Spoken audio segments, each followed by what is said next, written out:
Hi, this is Nicholas Bell with IONCINEMA, here to review Reminiscence, the directorial debut of Lisa Joy, who is the co-showrunner of Westworld, the television series, which is of course based on a classic Michael Crichton film starring Yul Brynner.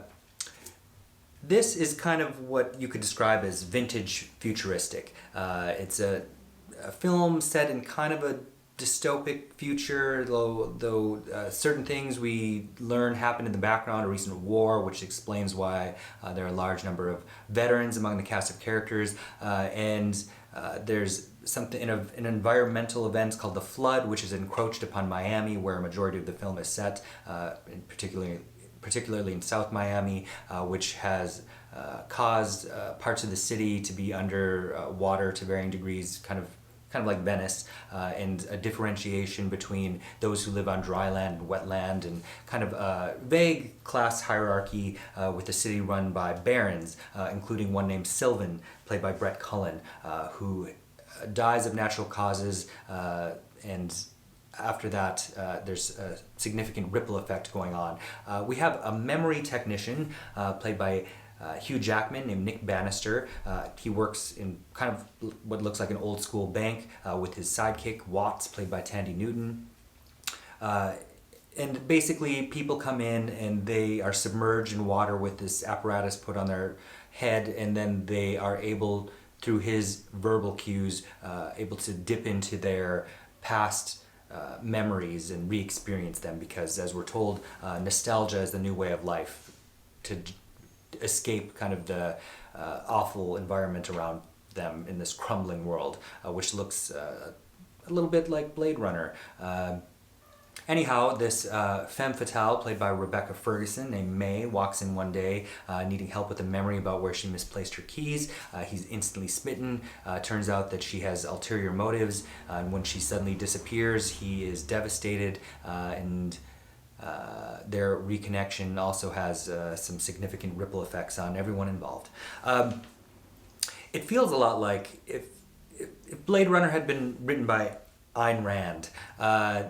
There's a lot of undefined elements which will leave for wanting more, but perhaps even worse is how the romance between this femme fatale and the protagonist feels obligatory. Like there's no sense of wow or wonder, and a lot of elements in the narrative just seem contrived. Like there are other ways that you probably would think would behoove these people to accomplish their goals more easily, if you will, without giving anything away. But ultimately, it's just going to remind you of a lot of other films that kind of use these devices to greater effect, like Catherine Bigelow's Strange Days, or Total Recall.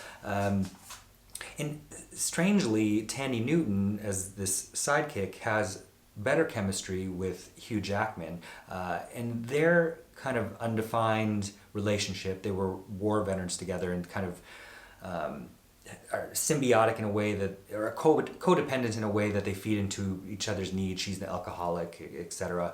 And I don't know that Lisa Joy or Tandy Newton or anybody involved really believed that this is making a statement of this degree, but Tandy Newton's use and casting in this feels kind of a lot like Eartha Kitt as Catwoman in the Batman series, where we couldn't possibly believe that he would have any sexual tension with her, even though the kind of triangle that develops between Ferguson, Newton, and Jackman would kind of suggest that there would be some kind of mention of it, especially since both women are kind of on par. Ferguson is beautiful, looking kind of like a personification of Jessica Rabbit in her first scenes in this beautiful red dress.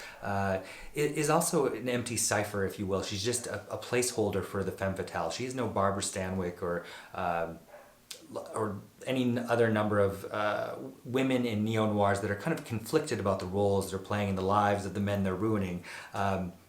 There's a lot of heavy-handed narration from Hugh Jackman's character that sounds like Rod Serling speaking in riddles, and often that comes across as clunky or belabored. But every now and then, some of the dialogue exchanges are interesting. There's a character played by Cliff Curtis who is a crooked cop turned assassin, and he accuses Hugh Jackman of being just an empty man looking for a woman to blame. And if only the rest of that had felt so concise, I think that this film would have kind of felt a little more worth it than it is. But technically speaking, it is a beautiful looking piece of work, and you can sense that a lot of time and detail went into the look of this film. It was shot by Paul Cameron, who of course has been the cinematographer on many films, like Collateral, for instance. And while it's a reunion of some Westworld cohorts and even Ferguson and Jackman, who were in The Greatest Showman together, it just, the energy never matches up between why characters are doing things or the supposed chemistry between them. Overall, I would give Reminiscence 1.5 out of 5 stars. Thank you. Hey, this is Eric from IONCINEMA.com. If you want to support us, subscribe below. For more reviews, interviews, film festival coverage from Sundance, Cannes, Toronto, you want to check out these guys on this side.